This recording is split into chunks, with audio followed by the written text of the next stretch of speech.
what my sound preferences are. I like bass. And if it can have quantity and quality, yeah, I'm rocking it. Especially mid bass. I like the slam over the sub bass rumble. I like my mids super clean. Not a big fan of overly colored, overly thick, overly warm mids. Not a big fan of that. And highs that are very sweet and seem to be able to keep up without ever being overbearing or in your face. So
hello again, welcome back. Today I'm going to talk to you about the Simgot EW300DSP version.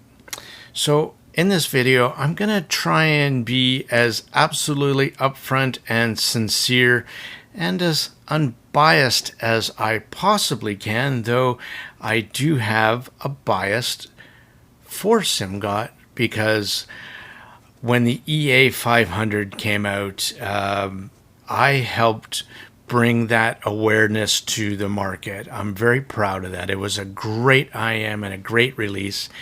And since then, there has been a bunch of releases. And for the most part, I really, really enjoyed it. And then what happened was I guess Simgot decided to go full-on Harmonish, and that was the EM10. I wasn't a fan of not so much the tuning, but the actual overall tonality of that IM.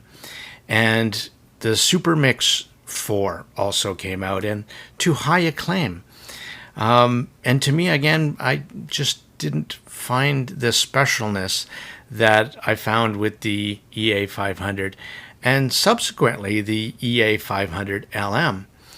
To me, I still think that is the best IM Simgot has released to date. Now, talking about this EW300, firstly, I want to give a little bit of feedback also to Simgot because I know they watch this video. You released 3 versions of the same thing, and there is so much confusion out there with what version does what. Now, I picked the DSP version because from my understanding, the DSP version and putting it on a regular cable gets you the same tuning as some other ones. So, again, it's very confusing for people. And I think to start off this video, if you were thinking about picking up this IM, I would recommend that you do buy the DSP version. And I'll go into some of that too with some hesitation. Now, I do think this is the best EW series, better than the 100, the 200, and the 300 is definitely a progression. Now, I think Simgot does listen to some feedback. I've certainly tried to give you mine. And a lot of it was the upper mids. That was a lot of criticism where we could, and using the Simgot filter kit, you also must have taken some of that to heart to put out that kit and listen to the public as well and reviewers, and to come up with a kit to lower the upper mids. And the EW300 in a great amount does that.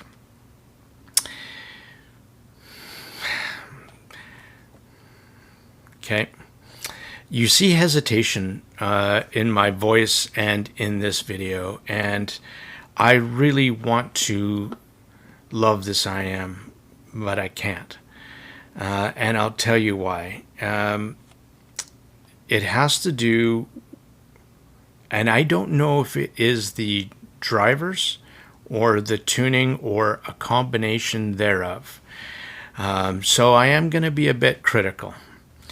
First of all, I find the mids and the vocals of this set sound definitely veiled. And I think, and I'm going to pull up a graph here, and again, it shows me, it's a tool, because it's showing me what I'm hearing. So looking at this graph, and I'm looking at my screen, I see that around 4200 for me, when I aligned my coupler up at 8K, that there is a substantial, 12 dB, 13 dB drop after the pinna gain. So there's a rise in the pinna gain from 1K, which we normally see kind of peaks out around 2400, plateaus off around 4000, and at 4200 it drops off a lot. And that big drop off and energy beyond that is where I think I have the most issues with. The EA500LM, for me, on paper, if we throw up another graph and do a comparison, has a little bit less energy in the upper mids, but it has all that extra energy past that made it sound. And this is with even with a 350 mesh. That's where I loved it. Nozzle filter beyond the stock tuning. I think that sounds fantastic. That is my set in my listening box. And it does so many things correct. Tonality-wise, the sound of the instruments, how natural they sound. And I do love that extra energy. Now, here's what happened for me, what I think happened with the EW300. And like I said this about the Let's Shure SO8, that they went too far. They dumbed it down too much. They muted it. And I think that's exactly what happened with the EW300. The mids and the vocals for me sound veiled. Now, I did these listening, I wrote these impressions, and I took time off, about 4 days from this set. And I wanted to come back to it, and I spent more time listening to it today, and instantly I felt the same exact thing. So I think the highs are just rolled off too much, and that just affects the overall tonality of it. It's not all doom and gloom on this set, by the way. I found the bass is fantastic. It is fantastic. Snappy, articulate, textured, all those fancy words. It sounds great. It has nice decay. I mean, the bass, everything is tickety-boo right up into the top end. Now, it has a warmer tuning. It has it doesn't have that mid-bass scoop in Harmonish tunings. Thank you. I love the extra energy down there to make male vocals and instrumental sound good. Piano, kicks, but when it comes to now the strings, electric guitar, cymbal strikes, no. So I guess if you like a warmer tuning down below and a relaxed top end, you're absolutely going to love this set. It is for you, and you will go goo goo gaga on the tuning of this set. Not for me. The timbre of female vocals. How natural do Melissa Etheridge sound? Joan Jett, Joan Baez,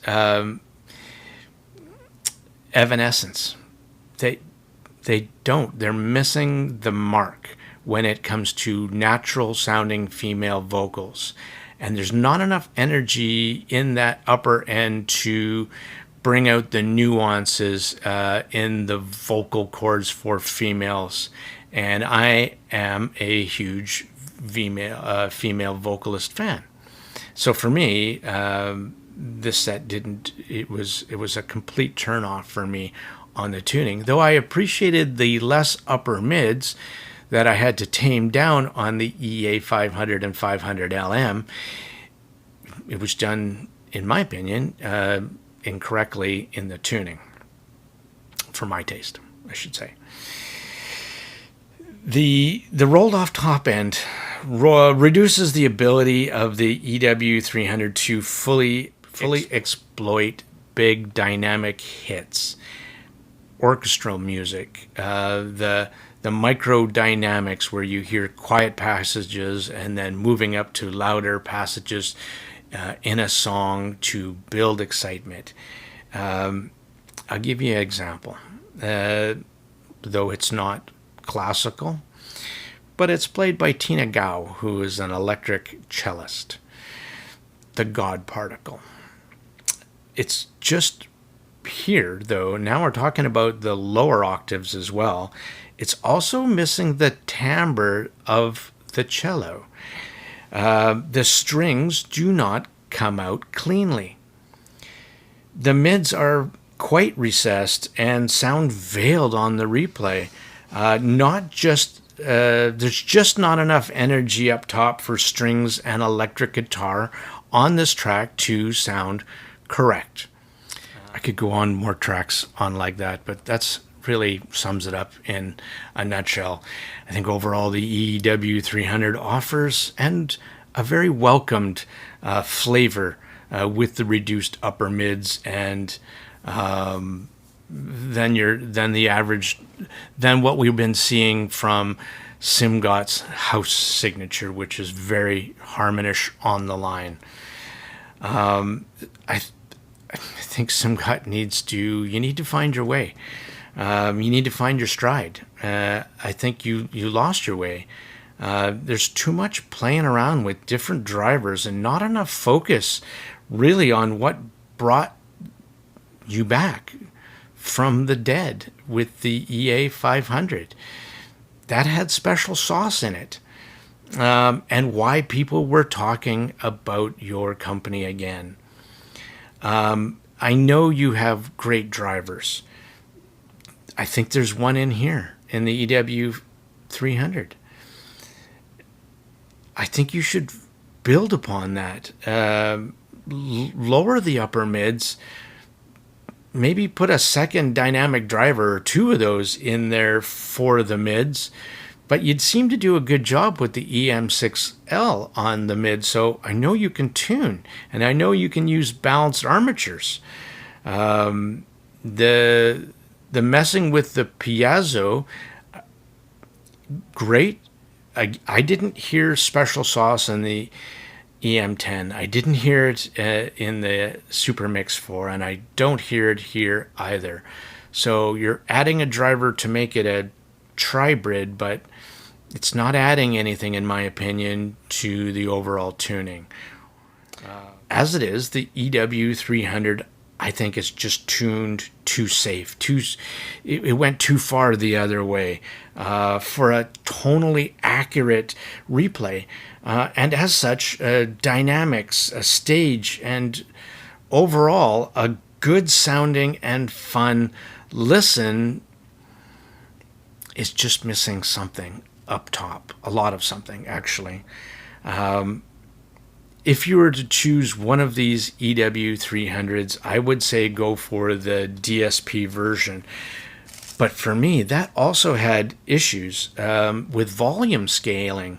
I'd put it on one device like my phone or a DAP, and I would hit the volume controls and it would jump quite loud, and there wasn't great steps between it. So I think the DSP cable has issues with itself too. And your playback is then limited to only USB, and for most part, Android devices. Well, I guess the new Apple ones as well. The DSP cable, why I recommend the DSP version over the stock cable version is that it does have a different sound. It was noticeably better in the right direction for me. It sounded more accurate, the vocal tonality improved, it did a lot of things. But you're having to use a DSP processor to it's like you having to use an EQ to get to a proper tuning. And I just don't think that it's a neat way of doing it, but I don't think it's a proper way of doing it. It'd be nice if it was just tuned that way to begin with. Now, just to make my point, when I was listening to gear, and I should always talk about sources. So I used a variety of sources to try to find the synergy. Even tonight with the Shandling M1 Plus, the Ibasso DC Elite, and the XD05 Pro, I haven't heard a more resolving, cleaner, articulate, transparent stack. I thought, if anything, that would liven it up, bring out the energy, give it a nitrous boost. But in fact, it just reinforced my overall impressions of this IM. To make my point, you have to have context. You could just throw these things in your ears and go, yeah, with whatever source you're using, and go, yeah, these things sound good. I like the way that sounds. That's fantastic. And if you love that, good to go. All the power to you. I was trying to get more and more, I am critical of the correct sounding tonality. Do vocals sound like they should? Does the piano sound like it should? Does a banjo sound like it should?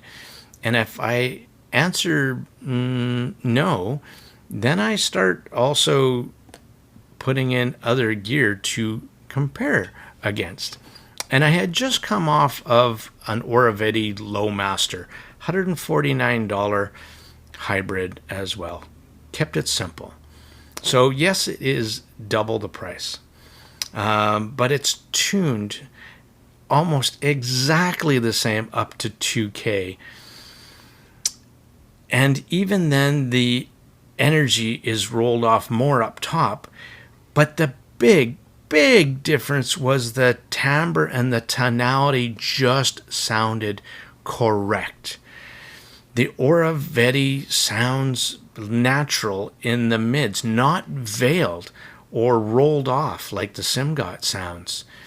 It makes a huge difference when the top end gets truncated like the EW300 does past that 4200 and that 5K area.